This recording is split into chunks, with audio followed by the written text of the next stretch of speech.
আসসালামু আলাইকুম। সবার কি অবস্থা?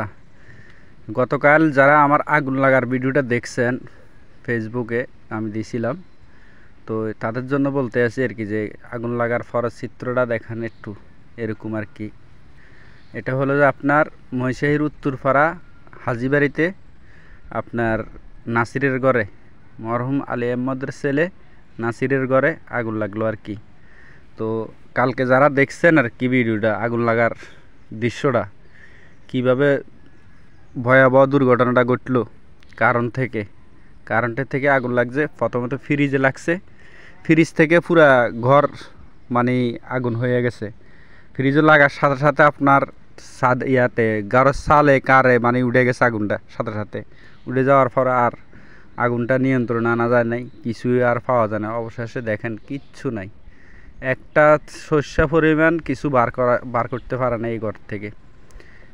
এই হলো আগুনের চিত্র, ভয়াবহ আগুন। আসলে এরকম ঘটনার সাক্ষী হইতে পারছি। এতটা ভয়াবহ দুর্ঘটনা আল্লাহ যেন কখনো কারো ঘরে না দেয় বা কপালে নসিবে না রাখে, সবার কাছে দোয়া চাই।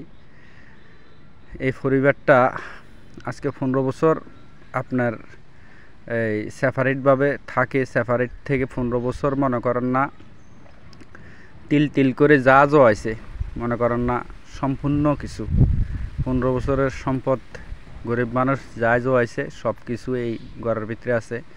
আর পাশাপাশি এই ঘরটাও আপনার কতটা নষ্ট হয়েছে, কতটা আগুনের ভয়াবহ হয়েছে। চালটা টোটালি চাল নাই, এটার চালের একটা রুহ নেই ঘরের। এই ঘরটাও এরকম দেখেন সিটিশন হয়ে গেছে।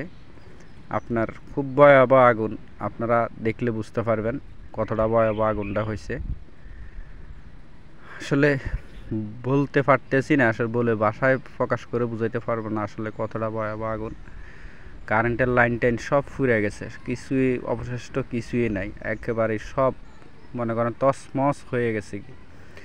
ওই ঘরটাতে একেবারে মানে একটা শস্য বার করতে পারে নাই।